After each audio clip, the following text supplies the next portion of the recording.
Welcome to Inside the Castle, the podcast that goes behind castle doors to have real conversations with real people about solving the nation's toughest challenges. I'm one of your hosts today, Angie Fryermuth.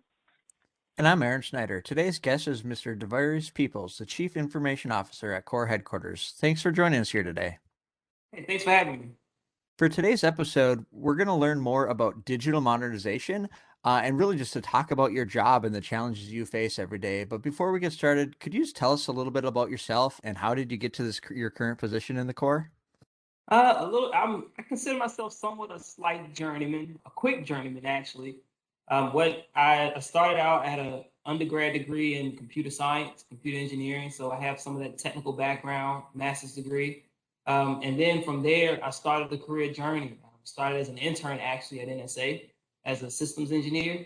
And then from there, the career just took flight, worked in various capacities at DISA, Cybercom, Netcom, at the Pentagon as well, with the Army, OAA, ITA.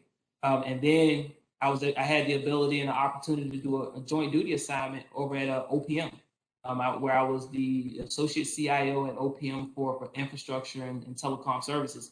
So that was a very good opportunity. You know, the federal space is a lot different than DoD. So that afforded me a lot of different opportunities. And then from there, I was able to transition to Netcom. And then from Netcom, I landed here at the Army Corps of Engineers. I've had a pretty good, interesting career. I'm still looking to do even bigger and better things, but I'm definitely excited for the journey that the Corps of Engineers has definitely put me on thus far.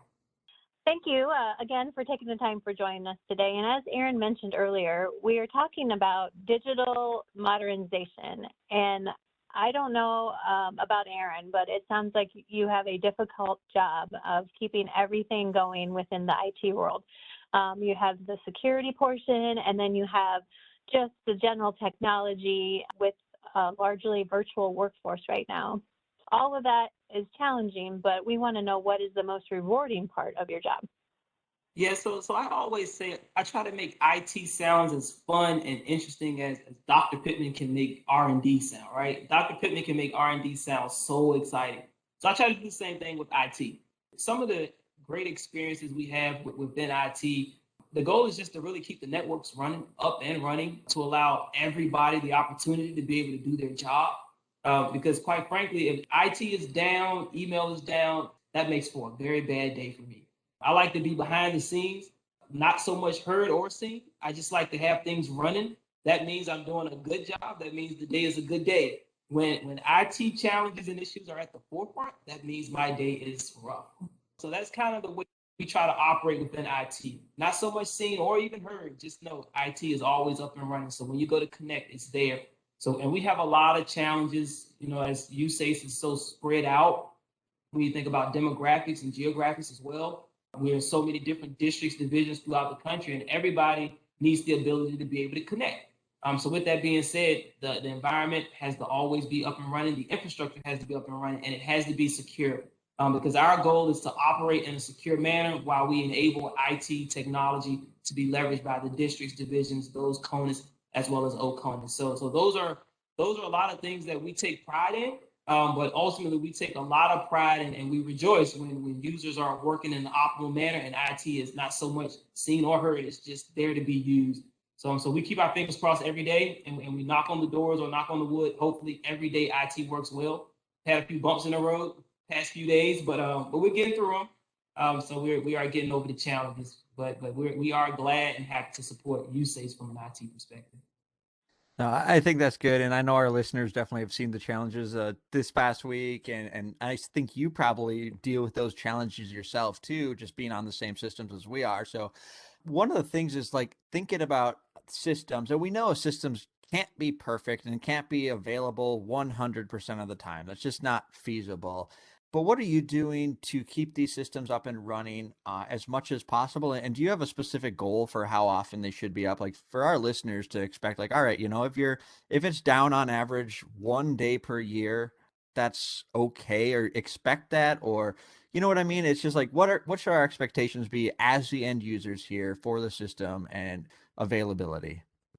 If we're doing things the right way, the network should never be down because that means we always have a different way to connect, right? There's more than one way to get home, right? If you have one way to get home, then you're in trouble. So it's the same thing with IT. If you have only one system and one way to connect, then we're in trouble. And the reality is right now, I'm not going to say we're in dire trouble, but we're in slight trouble because we have to begin to enhance the redundancy and the strength posture of our network. So throughout the course of the fiscal year, those are some of the efforts and initiatives that we're beginning to put in place. So when you think about a lot of your major systems, such as P2 that we all use, we hear so much about it. Even when you think about RMS and the real estate community as well, Remus, Riffmus, Happens, all of these major systems, even the EDW that we all use, we expect these systems to always be up. However, funding becomes a challenge. So we make critical decisions based off the funding we have. So with that being said, we've invested and we made smart investments. However, we didn't buy the nice shiny car. We decided to buy the less than shiny car, but something to get us moving. So that's what we took the opportunity to do. So with that being said, now we're trying to get to the point where we can drive the nice shiny car. That means having system redundancy and those type of things. So we are working closely at the governance level from an investment review board perspective with the other investment stakeholders, the executives, as well as the commanders, to ensure we can properly invest in IT resources, because we have not invested as much as we should. We have scrutinized a lot of IT resources, but that's just a part of the business because you have to be frugal with the funds, but you have to invest in the right things. So we're beginning to identify how to enhance the networks, and the enterprise has supported it, but now it's the time to move forward with it. So that's our biggest challenge, being able to implement these things to provide that redundancy to allow our users to connect optimally. So the challenge is before us and we're up for the challenge. Speaking of challenges, let's go back a year and a half to like March 2020, and where really the core's infrastructure as far as technology goes changed. I can remember the first week that we were all virtual. Well, Aaron and I have been virtual for a while, but all of the workforce was virtual pretty much. And we were like, oh man, you know, only 4 hours on the network at a time, getting kicked off here and there, working odd hours. But I will say kudos to you and your team, because within a matter of a couple weeks, everything changed. And I know that that didn't happen overnight. It took a lot of convincing and getting things patched together, because you're right, we didn't make the investments that we needed to, and it showed. So I want you to just talk a little bit about what it took for your team to really make sure that the USACE was up and running and delivering the mission, and not to mention a really key component of the mission during the pandemic. I'll first say the team did an excellent job, right? I mean, it took a lot of nights because we were able to get it back up and running in about 7 days. But when you think about how spread out USACE is, everybody's connecting in so many different places, different time zones. It was a challenge. I can remember when then General Semonite he come and said, hey, what can we do, right? And he said, because do we need to stop people from logging in? How can we keep mission going? It got to a point where we were playing musical chairs of who could get on the internet and get on the VPN and at what time, what files they had access to. It was a nightmare, right? I would not tell you the success did not come with challenges and hurdles. However, we were able to work through those. When you think about how many users on average before COVID, I always say BC, before COVID, there were roughly on average maybe about 500 users that would connect through the VPN on a given day. 500. When you begin to look at during the rough week, I call it the rough week for COVID, when we first got the word to go remote, we had about, on average, it increased to about 10,000 users in about less than maybe 3 or 4 hours. At the beginning of peak hours, it was about 10,000 users. So on a given day, 500, and now during the course of the week, we have 10,000. So what happened with that? Users just couldn't get on. So what we had to do, we had to begin to quickly figure out how can we make this work. So we worked closely with our integrator at the time. It was Leidos, who was a critical mission partner for our success. We were able to scale our VPN from 500 using the VPN every day to we have now a capacity of about 80,000. We can handle a load of 80,000, and we have about 36,000, no more than 40,000 users within the Army Corps of Engineers. So we've doubled our capacity. And we've been able to sustain that capacity throughout now here probably for the past almost 18, roughly almost 24 months since 2019, to be able to make sure users could effectively work. And that came with, like I said, a lot of late nights. And we work closely with our vendor, our mission partners. I definitely can't overstate the patience of the enterprise. that USACE had with us as we got over that hurdle. But it didn't come without a lot of challenges. We were really in the trenches making it work. And we learned a lot, right? We were able to learn a lot, one, with regards to what it really took to manage a large scale enterprise all on VPN without going into an office space. So we were able to really get over that. And it was great benefit. But again, it's not something that I would like to go through again, right? I keep my fingers crossed that we can always operate in an optimal manner, but that definitely showed us that we could get it done, and we did. So I'm appreciative of the team for that.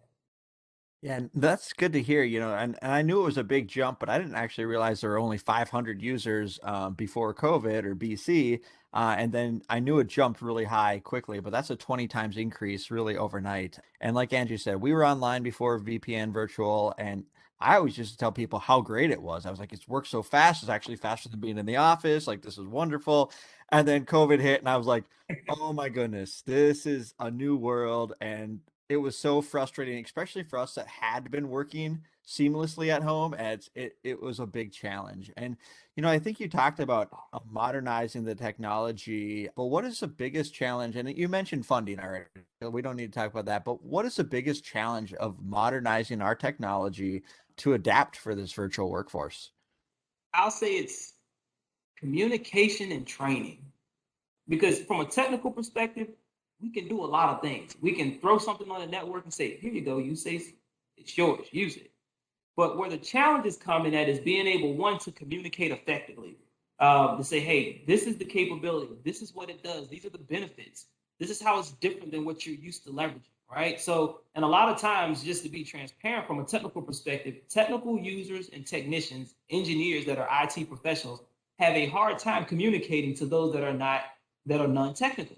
And I think that's where the gap comes into play, being able to effectively communicate, but then be able to effectively train you as an end user, as a consumer of IT, how to effectively begin to be able to use the capability. And I think that's one of the emphasis that we're beginning to put more on within G6 is it's not just about technical resources, but it's how do I relate to you as an end user, being able to meet you where you are, because you look at me and say, hey, you gave me this technical tool, but guess what? I still don't know how to use it. So now we have our users going on YouTube and many other places trying to figure out how to use a tool that we've put into the environment. To me, that's not, one, customer friendly, but then two, we should be able to effectively communicate. So we're putting a true emphasis on customer support, end user support, and meeting the end user where they are, and training is a part of that. So I think that's a challenge that in 22 we're beginning to work through. And as we work remote, another good example is onboarding, right? Being able to onboard users, because we as people are used to the human action, human interaction, and the human element. So now you have to begin to learn how to onboard, navigate your way through the organization, use this new technology, understand what it means, all from home, right? So it's like, man, I look at it as if someone that has kids at home working, going to school remote right now through COVID, for those schools that haven't went back in person. It's hard for a parent to teach a child once you've been away from it for so long. It's like, man, I know how to do it, but I don't know how they're teaching you how to do it. So it's like, how do we relate, right? So those are some of the things that we're learning how to do that as IT professionals, really relate to the customer, be able to communicate effectively, and make sure they're properly trained. So that's the challenge that we face within IT at the moment. Earlier, you made the car analogy. We upgraded to the sedan or maybe even the minivan that'll help us get a bunch of people in there really fast, but we're working towards that sports car or the real shiny model, right? So what is the future of technology in the core? What are some teasers that you could give the core employees something to look forward to? I'll tell you, my goal and the vision is to ensure that regardless of where you are, you can always do your job. I envision, and I hope to get there real soon, to where you don't have to go into the building to do any part of your job unless you want to. That means you have the ability to leverage all of your mission applications on a mobile device. We are working to be more of a mobile-friendly organization, meaning the reduction of a lot of paper, the ability to, if you want to fill out your timesheet, pull up your phone, pull up your iPad. You don't have to carry your brick computer around to do your job, lug it around, and you have the ability to access all of your mission applications without having to log in through the VPN.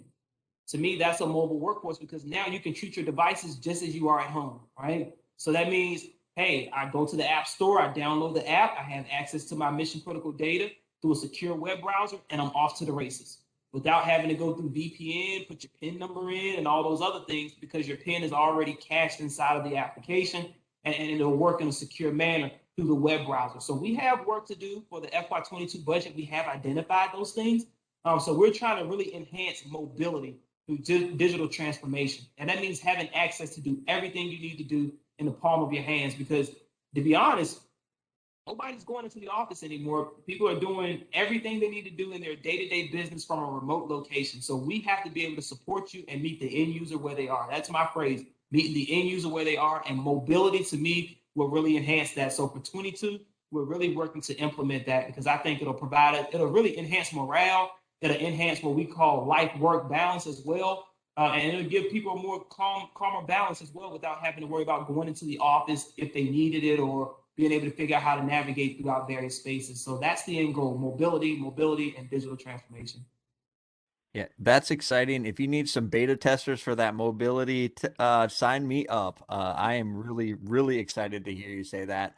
But you did mention something when you're talking about this about security. So I think I want to pivot over to that a little bit. And thinking about this podcast, getting ready today, I think you have the most challenging job in the Corps of Engineers. So not only are you trying to keep all of us employees working and productive, but you also got to have to keep us safe from all of the challenges out there. And working for the Army and the U.S. government, there's definitely those security challenges out there. I've heard you talk about zero trust posture and security before. I was wondering if you could talk a little bit about zero trust and what that means to the organization, and the security steps that we have to take to keep our infrastructure up and running. Right. So first, I'll say, I hope everybody is learning throughout the month of October, which is dedicated as Cybersecurity Awareness Month. So there are a lot of things from a cybersecurity perspective that we can do to enhance not just our professional lives, but also even in our personal spaces. One, meaning ensuring that your passwords are constantly changed. Two, not using the same passwords. And just being able to update your phones, because a lot of us are behind in our iPhone upgrades. I know how tedious that can be when Apple sends out an update every 2 or 3 days. For us iPhone users, but doing those type of things and developing that type of cyber hygiene will go a long ways in maintaining security, and just being careful with the things that you click on, because all of those things enhance cybersecurity. So when we think about USACE, when we think about DoD, federal organizations, we think about cyber and we think about mission. It is hard to find that equilibrium, that even balance between cyber and mission, because the reality is those two things don't go together. And they don't go together because as a professional, you know how you use technology in your personal life. But as an employee, what we don't quite understand is the risk that's associated with being able to have the flexibility to use regular devices that we are saying, hey, this is the new shiny toy, but then being able to translate that into government context and government use. So we have various inspections that we go through, CCRI inspections. Those are Cyber Command readiness inspections, where Army Cyber, US Cybercom, Big Army comes and assess our environment, our security posture. And we try to continue to maintain that, because if we don't do a great job, then they take us off the network. We're not afforded the luxuries of being able to maintain collaboration tools that we have, the connections to our mission critical applications. We would be out back. So we try very hard to ensure that we keep the cyber posture enhanced. And a lot of times I'm stretched thin, because we're trying to figure out what that acceptable posture is. And it's hard to find that balance between mission and cyber. However, within the Corps of Engineers, I think we're starting to put more emphasis on a true cyber culture. And that takes all of us to really be a cyber professional, whether we understand cybersecurity or not. Sometimes we have to force ourselves to think twice. Hey, if I do this, is it secure? If I move this way, am I moving in the right manner? Because we all are cyber professionals. Don't take for granted the IA awareness training that you do. It's not just an opportunity to ensure that your network access isn't revoked, but it's also an opportunity to really understand the threat that we're dealing with, as well as the positions we can put ourselves in that could be not so favorable if we conduct ourselves in certain manners from a cybersecurity perspective. So cyber is at the forefront of everything that we do, and I can't stress the importance of how critical it is to maintain an acceptable cyber hygiene, as well as to be trained. So we're working throughout the course of the month to ensure that our users are trained, and we do this throughout the course of the year. because cyber is 24/7, 365. It's not just 1 month, it's not just 1 quarter, but it's an everyday thing that we have to begin to enhance as well as practice throughout our day to day. So it's a challenge that we accept, and we're working to do a great job within USACE on that. So we're nearing the end of our time together, but before we part ways, do you have any closing remarks that you would like to make? The only thing I'll say is from an IT perspective, we don't always get it perfect. We don't always get it right. But from a customer support standpoint, we are working very hard to be that IT service provider of choice. If there's anything you have, we're looking forward to receiving all type of inquiries. I say we look forward to hate mail, good mail, whatever you have, send it our way, because that's the only way we get better, right? Continue to let us know what you see. Continue to let us know how we can do better. Always looking to enhance ourselves. So we appreciate everything, all type of feedback, and we just want to be able to be that true service provider of choice. And it takes all of us to get there, and it takes the enterprise letting us know how we can better serve you. So that's really what we're trying to do, be the best IT service provider that we can. And definitely we appreciate the opportunity to serve USACE from an IT perspective. And if there's anything that we can do to continue to enhance and enable the mission, by all means, just come up on the net and shoot us a note, and we'll definitely do the very best we can to make sure that USACE is taken care of in the best manner. And to our listeners, I'll emphasize that when you're sending that note over there and you have those negative feelings, remember the person on the other side might be dealing with the same challenges you are. So, always make sure that we're respectful in those. And I know it's a challenging job, but Mr. Peoples, I really enjoyed having you here today. We definitely are going to have you back on this podcast again to talk about the new shiny cars and hopefully some mobility aspects. But thank you for joining us today for this edition of Inside the Castle. We appreciate you and your insights. To our listeners, we want to hear from you. What topics are important to you and people you're interested in hearing from? Until next time, be safe, be innovative, and be revolutionary. To provide your feedback, email us at cw.infrastructure.team@usace.army.mil. Stay tuned for additional Inside the Castle podcasts as we explore life inside the Corps and revolutionize civil works together.